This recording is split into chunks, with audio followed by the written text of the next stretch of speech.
As word problem अपन ने ये कल परसों भी किया था, वापस करना पड़ेगा। देखो, माइकल इज, माइकल का मतलब एम, एम इज मतलब इक्वल टू, 3 टाइम्स का मतलब 3 इंटू, है ना। अगर देखो तुम जैसे इंग्लिश है हिंदी है जो भी है, उसको तुम अगर मैथ्स में लिख पाते हो ना, उसके बाद में तुम कर लोगे। वो वर्ड प्रॉब्लम वहाँ तक ही है जहाँ तक मैथ्स में नहीं आता। मैथ्स में आने के बाद में वो कुछ भी नहीं है फिर उसके अंदर। 3 टाइम्स, 3 टाइम्स किसके 3 times? As old as B, तो 3b। ये हो गया एक चीज़, पहली इक्वेशन आ गई।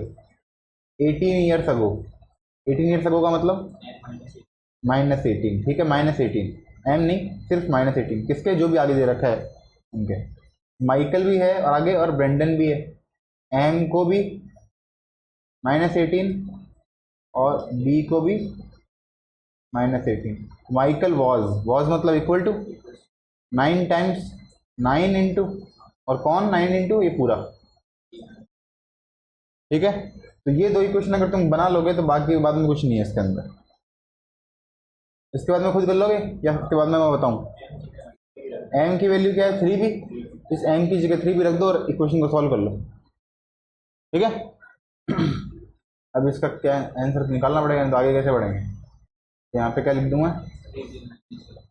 3b -18, तो 3b -18 इक्वल टू कितना आ गया? 9b -18 नंबर 162, 162, ठीक है। तो 3b यहाँ पे चला गया और 162 यहाँ पे आ गया। 3b यहाँ पे आया, माइनस का 3b तो 6b, और 162 वहाँ पे गया 18 के पास में, तो प्लस का 162, और 162 में से 18 गए, 144, 6 से कट गया 144, कितनी बार? 24, तो बी आ गया 24, बी आ गया 24, और 24 × 3 72। माइकल पूछा है, माइकल कौन आ गया? 72। अगर बी पूछता तो 24 आ जाता।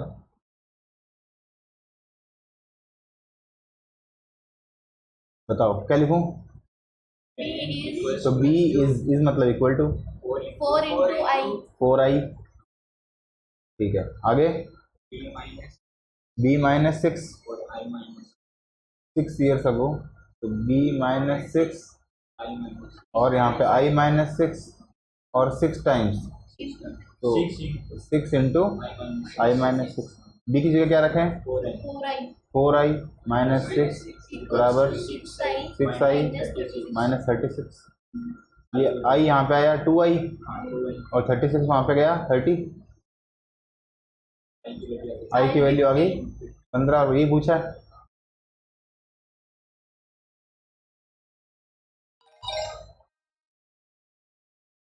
Ben is b equals to 3d, 3d, and is also, मतलब इज किसके लिए है? बैन के लिए ही है। Ban is 4 year older then Daniel, 4 year older मतलब 4 के पहले प्लस डी, ठीक है। तो बी, ये दोनों इक्वल है, इसका मतलब ये दोनों भी इक्वल रख दो। 3d equal to D plus 4, 2d equal to 4, डी इक्वल टू 2। डी पूछा है। Michael is M equal to b plus 12, b + 12, 12 year older than Brendan. Times होता तो मल्टीप्लाई करते थे, ओल्डर देन है ना, तो प्लस 17 ईयर्स अगो, तो m -17, b minus 17, और यहाँ पे कहीं पे b b minus 17 -17। Michael was, तो Michael equal to 4 times, m की जगह क्या लिख देंगे इस बार? b plus 12, तो b + 12 -17 बराबर 4b -17, नहीं क्या ये 768, ठीक है। ये कितना हो गया? माइनस का 5, बी यहाँ पे आया minus 3b, 68 यहाँ पे गया, plus 68 में से 5 गए 63, तो 3 से कट गया 21, बी आ गया 21, बी पूछा सर 68 माइनस 68 माइनस का यहाँ पे गया तो प्लस का हो गया 68 में से 5 गए तो -5 68 में से 5 गए हैं तो माइनस का 5 तो माइनस ही किया है, ये प्लस का यहाँ पे माइनस का 68 है, यहाँ पे आया तो प्लस का 68 हो गया और 68 में से 5 चले गए 63 आ गया। ठीक है आगे देखो, चलो वाले वापस देख लेते हैं। System of equations word problem क्या दे रखा है ये, यूडोरा जो भी है, ran from her home to her secret lab at an average speed of 12। उसकी एवरेज स्पीड कितनी है 12 से पैदल चल के जा रही है, दौड़ के जा रही है, रैन कर रही है। Then she took one of her jet packs, jet pack मतलब उड़ने वाला है ना, जैसे वो तुम खेलते थे एक गेम फ्री फायर, तो पता नहीं वो आता था ना, एक बच्चा भाग रहा है स्केट बोर्ड लेके, सबवे सर्फर, उसमें भी आता है jet pack and flew to her school. Average speed कितनी दे रखी है अब 76, पहले एवरेज स्पीड कितनी थी 12, फिर जेट पैक ले लिया तो एवरेज स्पीड कितनी हो गई 76। टोटल डिस्टेंस का दे रखा है 120 और टोटल टाइम कितना दे रखा है 2 आवर। ठीक है, अब मान लो पैदल चलने की, पैदल कितना चला आर डिस्टेंस, मान लो पैदल चलने की डिस्टेंस कितनी है आर, और जेट पैक से चलने की डिस्टेंस कितनी है जे डिस्टेंस। ठीक है, एक की डिस्टेंस कितनी है आर डिस्टेंस है और एक की कितनी है जे डिस्टेंस है। आर किसकी है पैदल चलने की रन की, और जे किसकी है जेट पैक की। अब बताओ अपने को दो चीज़ें दे रखी है, एक तो टोटल डिस्टेंस कितनी है, तो टोटल डिस्टेंस मतलब आर प्लस जे कर देंगे इक्वल टू 120। आर मतलब पैदल चलने की डिस्टेंस प्लस जे मतलब जेट पैक की distance equal to total distance. ये तो आ गया एक चीज़। अब टाइम भी दे रखा है, टाइम का फॉर्मूला क्या होता है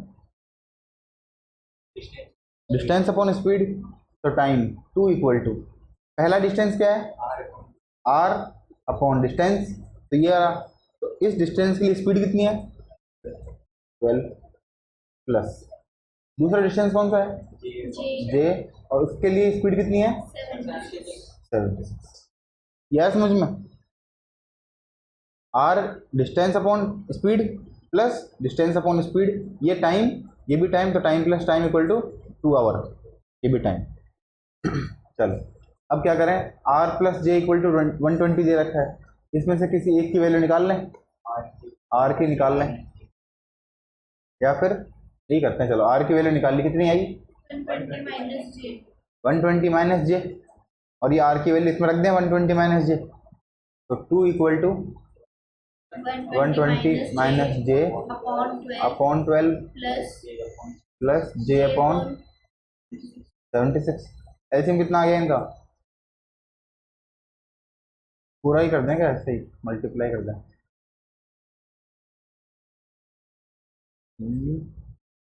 एलसीएम कितना आ गया, एलसीएम ले लें ऐसे ही, कितना आ गया देखो, इन दोनों में क्या कॉमन आ रहा है 4,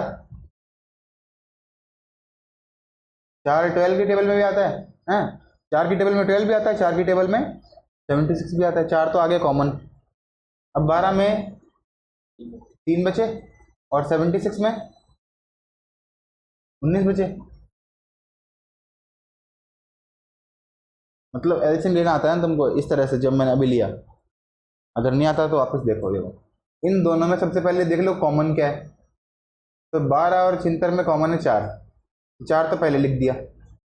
अब जो इसमें क्या बच गया 3, वो भी लिख दिया, इसमें क्या बचा 19, वो भी लिख दिया, ये एलसीएम हो गया। अब 12 यहाँ पे दिख रहा है नीचे भी, 4 और 3 12, क्या बचा 19, तो इस 19 को ऊपर मल्टीप्लाई कर देंगे, 120 माइनस जे को 19 से कर देंगे, प्लस यहाँ पे 76 दिख रहा है, 76 मतलब 19 गुना 4, इसको 3 से कर देंगे, ये हो जाएगा 3J, मतलब जो नीचे जो यहाँ पे नहीं है उससे मल्टीप्लाई करना है। 76 का मतलब 19 भी है 4 भी है 3 नहीं है, तो 3 से ऊपर मल्टीप्लाई कर दिया। और यहाँ पे क्या इक्वल टू में 2।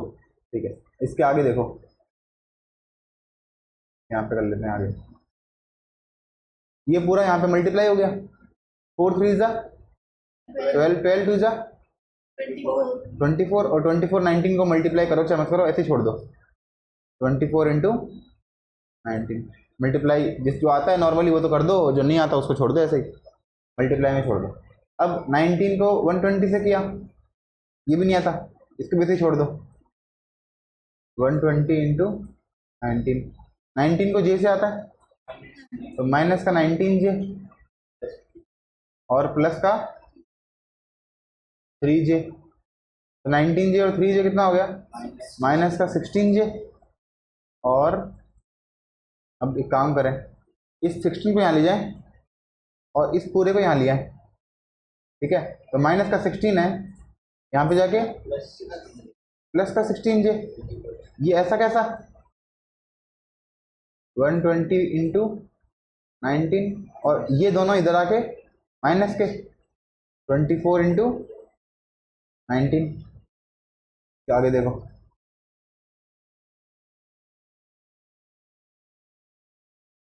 सिक्सटीन जे इक्वल टू, इन दोनों में क्या क्या कॉमन आ रहा है,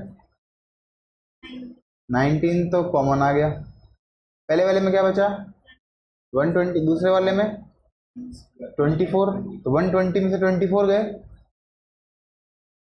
96। 16 के टेबल में 96 आता है कितनी बार, 6 बार, तो जे कितना आ गया 19 इंटू 6, तो 19 इंटू 6 114, तो जे की वैल्यू आ गई तुम्हारे पास। पूछा क्या इसने, रन कितना किया और जेट पैक से कितना चला, जेट पैक से तो कितना चला 114, हाँ घंटे पूछे हैं, सही है सही है सही है, घंटे पूछे, तो ये तो चला कितना है 114, ठीक है। अब इसकी स्पीड कितनी है 114 वाले की, अपॉन में 76, और दूसरा कितना बचा, अगर ये 114 है तो दूसरा कितना है 6, क्योंकि टोटल मिला के 120 ही तो है, 120, अगर ये 114 है तो ये 6 और 114 120, 6 वाले की स्पीड कितनी है 12, तो ये कितना आ गया 1/2, 1/2 घंटे, तो ऐसे चला, और इसको काटेंगे तो कितना आएगा 3/2, अपने आप ही आएगा, और कर भी लोगे तो भी आएगा, मतलब 19 से काट दो, ये 6 बार और ये 4 बार और फिर 3/2, तो रैन तो कितना किया 1/2, और जेट पैक से कितना चला 3/2। बढ़िया सवाल था ये। आगे देखो, Logan genetically engineered a new type of fir tree and a new type of pine tree, दो तरह की ट्री हैं, फिर ट्री और pine tree. The combined height of one fir tree and one pine tree is 21, तो दोनों की मिला के हाइट कितनी है 21, तो एफ, फिर को एफ लिख देते हैं, पाइन को पी लिख देते हैं, इक्वल टू 21। इतना तो तुमको करना आता है ना, इतना करना आता है, तो इसके आगे वाला देखते हैं। द हाइट ऑफ 4 फिर ट्रीज, 4 फिर trees stacked on the top of each other, मतलब एक के ऊपर एक जब रख देंगे तो 4 की हाइट मिला के कितनी हो जाएगी 4f, है ना। इज का मतलब equals to 24 metre taller than, मतलब प्लस 24, इससे पहले कुछ आएगा, क्या आएगा 1 पाइन ट्री, कितना आ गया p। ये दोनों इक्वेशन तुमको लिखनी आई क्या नहीं आई,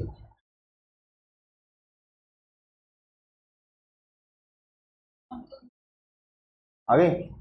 तब ऊपर वाले से p की वैल्यू निकाल के इसमें रख दे, नीचे वाले में या f की निकाल के रख दो, p ज़्यादा इजी लग रहा है, तो p की वैल्यू क्या आ जाएगी ऊपर वाले से 21 minus f, p equal to 21 minus f, इसको यहाँ रख दो p की जगह, तो 4f, p की जगह 21 minus f 21 minus f plus 24, f यहाँ पे आया plus 5f, और 21 24 45, 5 से 45 कट गया 9, 9, f आ गया 9, तो फिर ट्री कितने का है 9 का, और जो बच गया वो 12 का, क्योंकि दोनों मिला के 21 है। ठीक है, अब 2 कर लिए, 2 खुद कर लेना, अब और नहीं बताएंगे।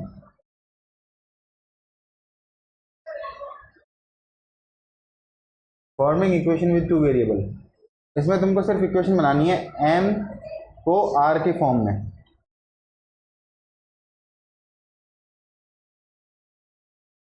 Malcolm and Ravi raced each other, race कर रहे हैं। इफ डबल्ड, इसको डबल किया है मेलकॉम की मैक्सिमम स्पीड को, ठीक है, तो 2m,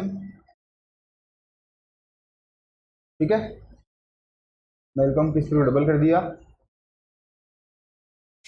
m है 2m, m स्मॉल m है ये 2m, would be 80 kilometre more than, मतलब ये जो हो जाएगा ये कितना हो जाएगा 80 किलोमीटर मोर देन, मतलब प्लस 80, किससे plus 80, half of Ravi's maximum speed, तो हाफ ऑफ रवि मतलब r अपॉन 2, 1/2 r लिख दो, चाहे r/2 लिख दो, ऐसे भी लिख सकते हैं 1/2 r, ये और ये एक ही बात है।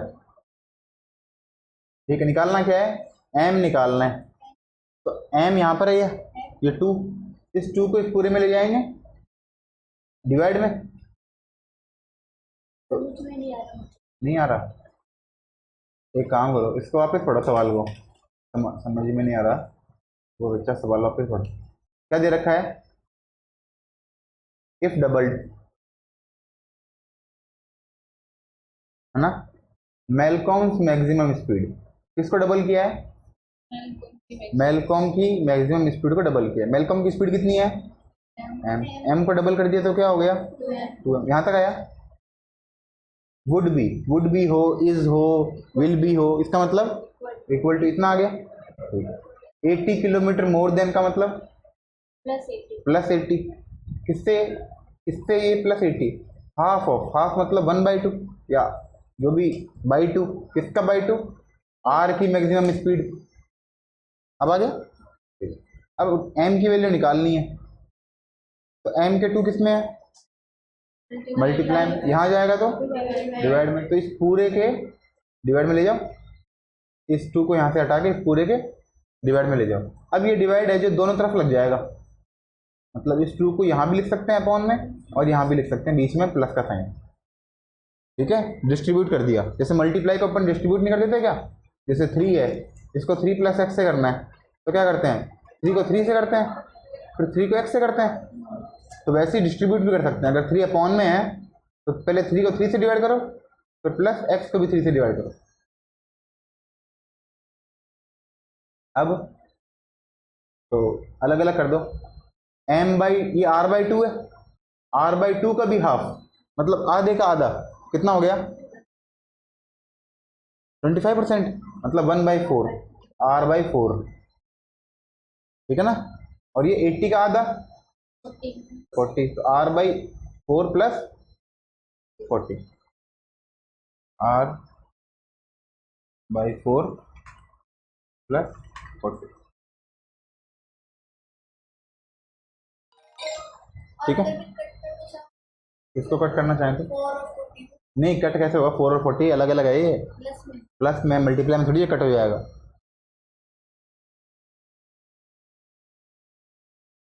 Doctor Potter provides vaccination against polio and measles, ठीक है, पहले भी आया हुआ है, हाँ। Each polio vaccination consist P doses और each measles vaccination consist of M doses, मतलब पोलियो के अंदर तो कितनी खुराक लगती है P और इसके अंदर M। Last year doctor Potter gave 8 polio vaccination, कितने पोलियो वैक्सीनेशन दिए 8, अब 8 दिए तो हर के अंदर P खुराक लगेगी, एक के अंदर P तो 8 में 8P, और 4 मीजल की तो 4M, that consist of total कितना हो गया 184, तो इन दोनों को ऐड करेंगे तो क्या आना चाहिए 184।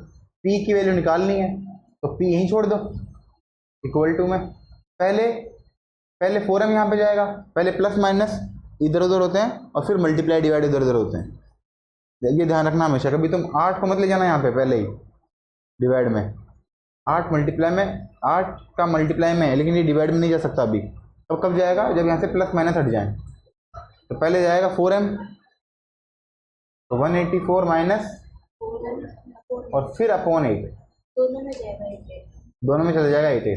चाहे लिखो चाहे मत लिखो, ऐसे भी आंसर छोड़ दोगे तो भी कोई प्रॉब्लम नहीं है। 184 माइनस 4m और पूरे के अपॉन में 8।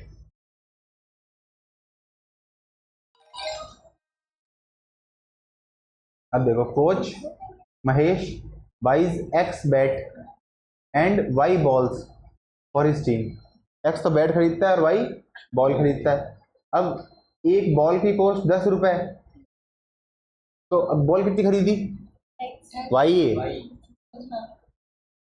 Y बॉल खरीदी तो 10Y, और बैट की कॉस्ट है 40x 40 रुपये, खाली शर्म ही नहीं है इसको। 40x। महेश स्पेंड कितने रुपए, 500 रुपये कुल मिला के। 500 रुपये में बैट तो नहीं आता एक, इन दोनों को ऐड कर देंगे तो कितना आ जाएगा, 500। वो खिलौने वाले बैट होंगे। Express Y in terms of X, तो Y की वैल्यू निकालनी है, क्या जाएगी, 500 plus 40x 500 minus 40x upon 10। ठीक है, तो इसको ऐसे भी लिख सकते हो, ये आंसर भी सही है। अगर दोनों के अपॉन में लिखना चाहो, इसका 0 काट दो, इसका 0 काट दो, 50 माइनस 4x, इसको दोनों के अपॉन में लिख दिया, और इसका 0, इसका 0, इसका 0, इसका 0 काट दिया, 50 माइनस 4x।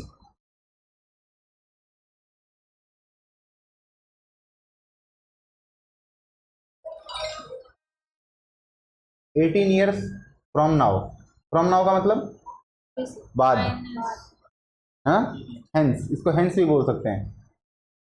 14 ईयर्स हेंस, एक ही बात है। जैकब, तो जे, लेकिन सिर्फ जे या कुछ और आएगा,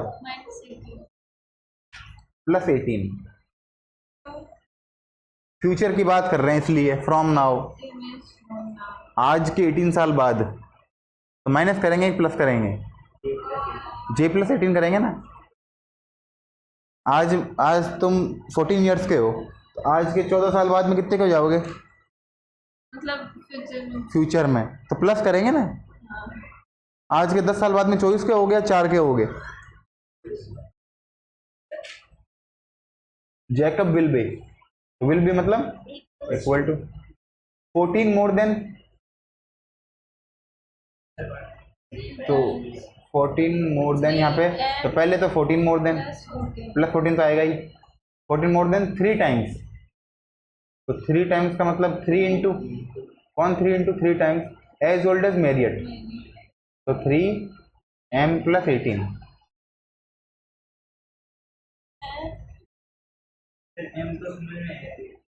देखो 18 ईयर फ्रॉम नाउ का मतलब 18 साल बाद।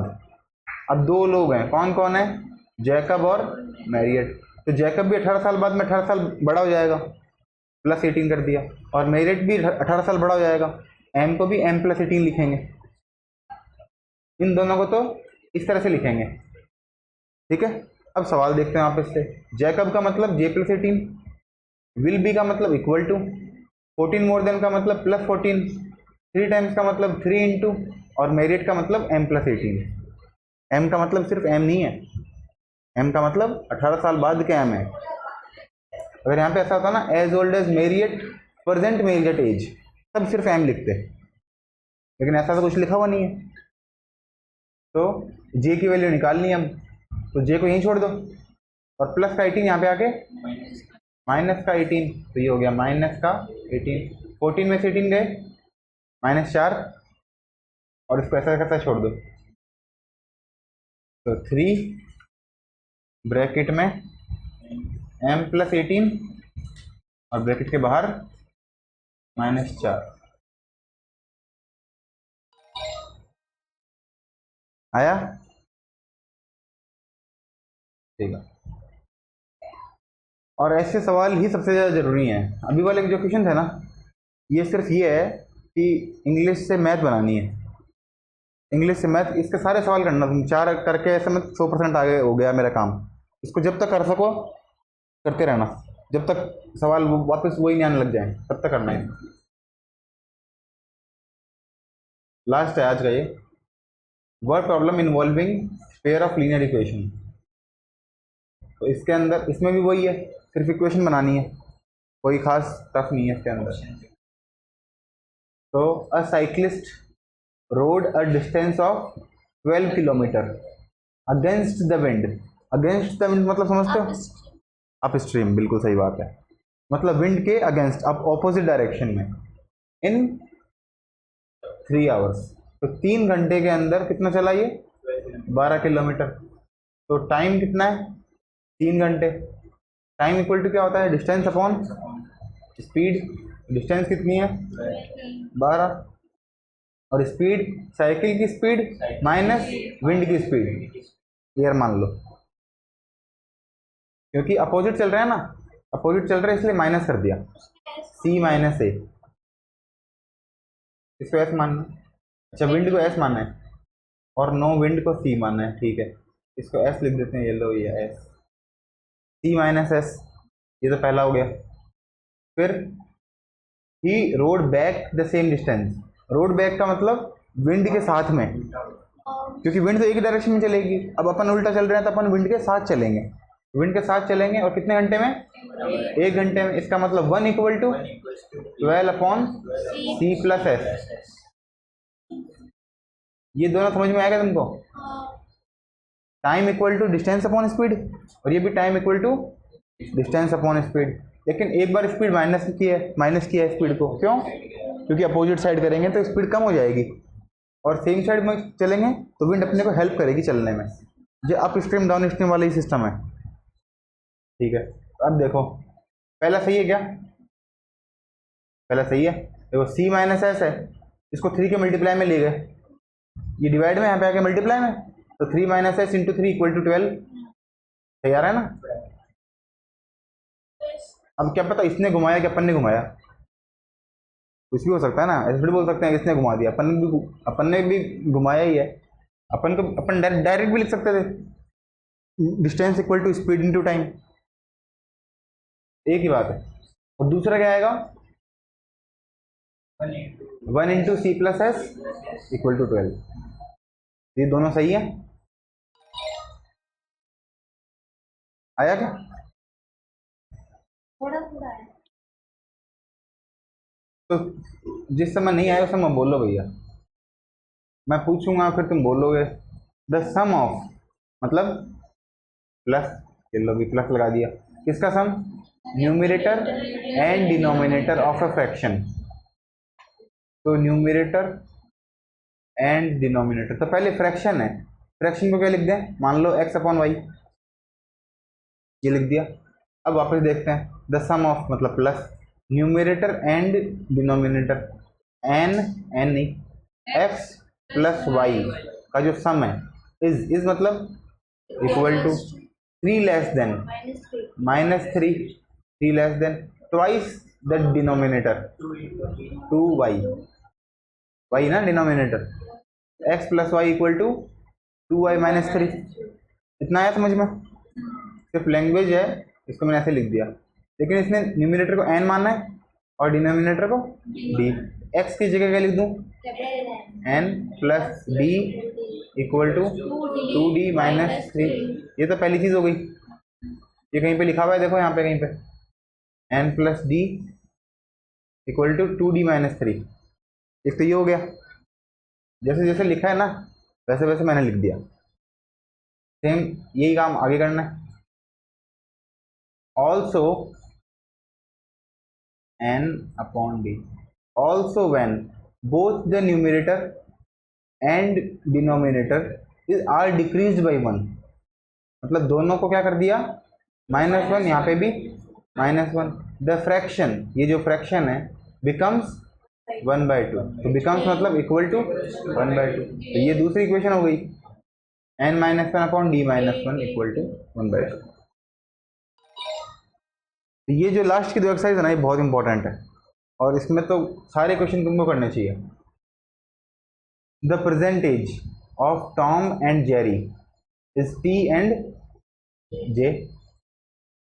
प्रेजेंट एज है 5 ईयर्स अगो, तो 5 ईयर अगो देखते ही टी माइनस 5, यहाँ पे j minus 5 years ago. Tom was, तो टॉम वाज मतलब इक्वल टू थ्राइस, मतलब थ्राइस 3 गुना किसका, जेरी का, जे माइनस 5। ये पहली इक्वेशन हो गई, कहीं पे है ये पहली है। T minus 5 equal to 3 into J minus 5, जैसा इंग्लिश में लिखा है वैसा मैथ में लिख दिया।